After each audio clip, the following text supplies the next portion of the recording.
Well, the Alan Gross is the U.S. person who was under contract from the USAID as part of the various programs, tens of millions of dollars each year that the U.S. government funnels to opposition groups on the island. And he was down there on a particular mission to distribute some up-to-date electronic devices for communication and the like. And his mission was found out by the Cuban government, and he was arrested and convicted of those activities, since those activities under Cuban law are very serious, and he was given a 15-year prison sentence. And this case has been used by the Obama administration as an excuse to not move forward on some of its initial promises to move to improve relations with Cuba. And so, in some ways, I think the Richardson mission was an attempt to maybe go past the case, but of course only on the grounds of the United States. It had to be a win for the U.S. side. I think they may have wanted to go past the case to get the man out of jail back in the U.S. and then proceed to do whatever they want to do with relations with Cuba.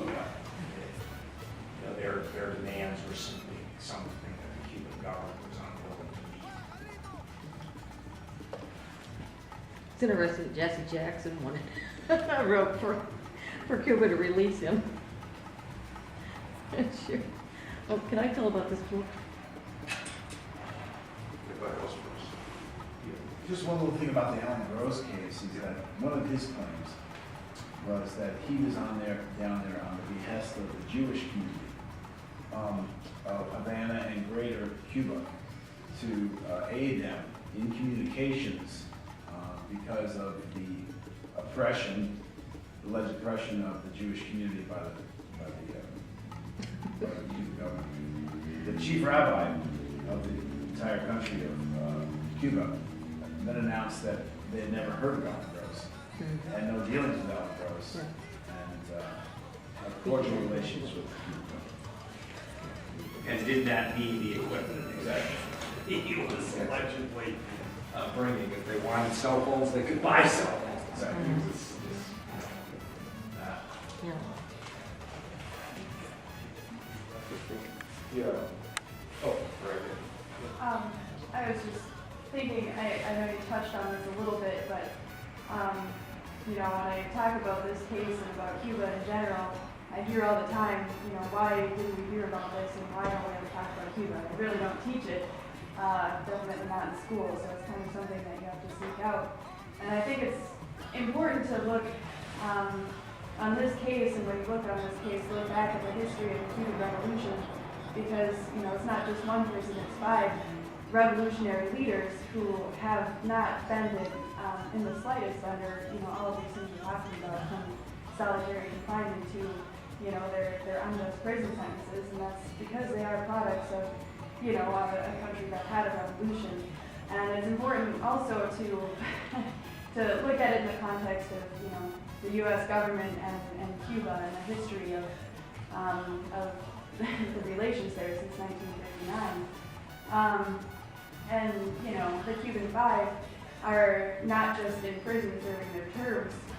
They're still learning and reading, trying to understand not just the prison system in the United States, but the history of the United States, and sharing that with other people who are locked up with them. And so continuing to be what they are, to be leaders, and share that with everybody that they meet. And you see that, in the statement they wrote about Troy Davis and other things that have come out from the Cuban Five. And so, some of them make art, which is great because you can have it go on tour all over the United States and the world, and talk about this case more. But it also, you know, like Frank said many times, there are so many things about this case that, you know, we could talk about for hours. And so, you know, I think it's a great opportunity.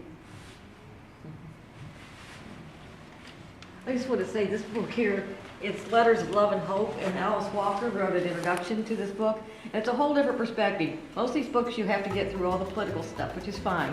This is much easier to read in that you don't have all the political mumble jumble, but it's hard on the heart because these are letters from the Five to their children and to their wives, and from the wives and the children to the Five. And it really helps you to see the inner part of the Five. I would recommend this book highly. Okay.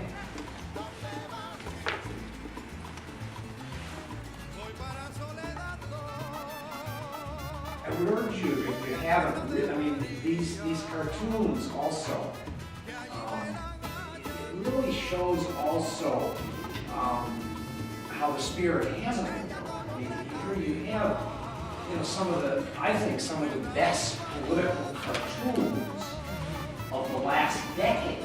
And they aren't just about Cuba. I mean, these aren't, you know, it shows their broader knowledge of the wider world.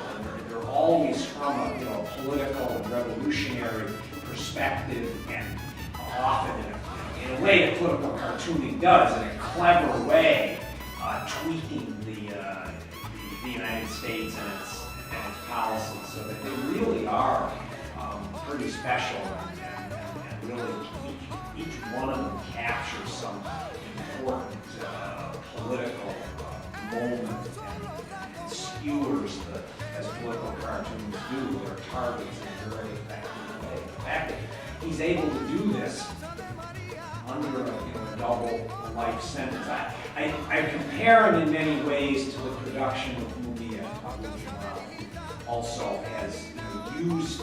He shouldn't be in prison, as this man shouldn't be, but he has utilized his time in prison to do things that reach out and try to make a difference to the wider world, and reach where his ideas, in this case, his cartoons, can reach to. Along those lines, if people who know have contacts in other cities and some other people who might be interested in hosting the exhibit, please let us know. We'll try to facilitate that. We had some people in town recently looking into the possibility of bringing them down to Lincoln, Nebraska. And again, if they have any contacts in other cities and so on, please let us know exactly. It's a way to publicize the case. One venue they're going to is Chicago. Next launch as well. They had a pretty broad meeting in Chicago.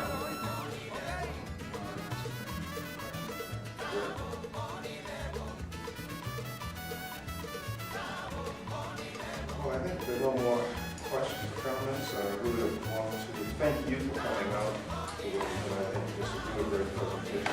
Thank you.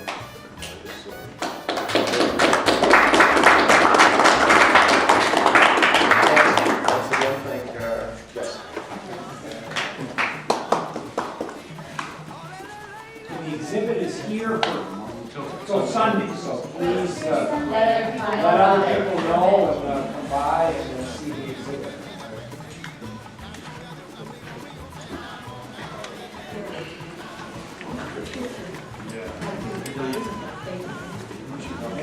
Hey.